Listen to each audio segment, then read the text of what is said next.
while the other was in the southern state of Telangana.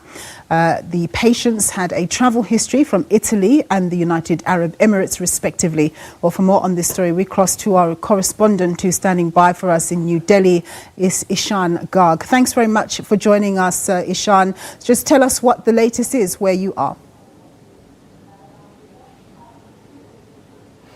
Well, as you pointed out, 2 people have been confirmed for the infection. One is a resident of New Delhi and the other is a resident in the southern state of Telangana. The recent news that we have received from the Ministry of Health is that both these people have been quarantined. They are being kept under isolation in 2 separate cities, and their condition is now reportedly stable. Apart from this, these are just the state's told to up to 5 people in terms of total infections found out in India. 3 people had been registered as infected a couple of weeks ago in the southern state of Kerala. But this is the first time when we are having a confirmation of 2 people who have never traveled to China, but they are traveling from elsewhere, from Italy and United Arab Emirates.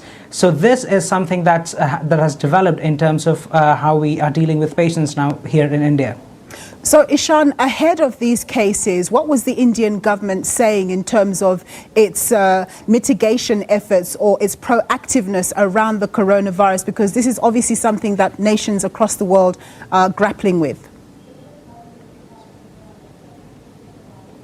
The Indian government actually quite prides itself on the surveillance system that it has set up all across the country. It's actively looking at 21 major international airports and at a few specific countries from where it thinks that a lot of the coronavirus patients might come in because of their proximity to China and also because of the traffic between China and these countries. So countries like Thailand, Vietnam, South Korea, Singapore, and of course China. These countries are being the passengers traveling from these countries are under surveillance. They have looked over more than 500,000 people from different airports, and they're also looking at different seaports as well. As the Minister of Health today gave a statement in the press conference, it said that more than 1 million people have been actually scanned on the land between the India and Nepal border, and this is particularly important because India shares a border with Nepal, and the states which are most populous in India, they share a border with Nepal, which in turn shares borders with China. Apart from that, India has also set up a number of isolation camps here in New Delhi as well as in other parts of the country, which are taking in patients, isolating them where they're being kept under treatment. And it is also working on setting up a number of labs which can test the coronavirus. The idea was to set up 12 to 15 labs, but now the Minister of Health says they are going to add 19 more labs so that the process for identifying these cases who test positive for the virus, they can be identified more quickly and they can be acted upon more quickly. Super.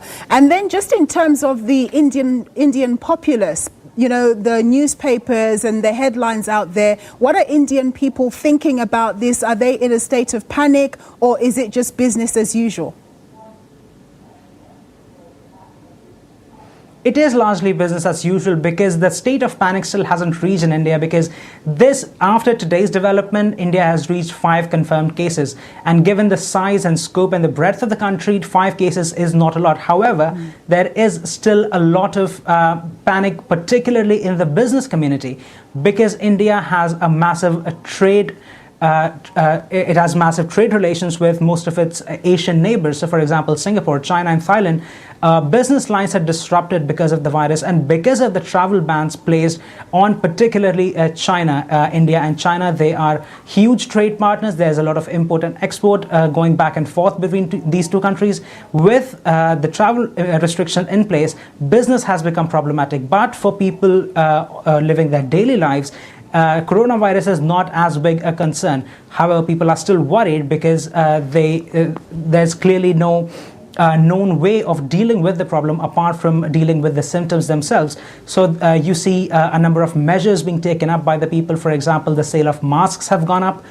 People are using people are washing their hands more often. People are taking all the necessary precautions that they can in terms of hygiene that they could. But apart from that, there is no state of panic in India as such.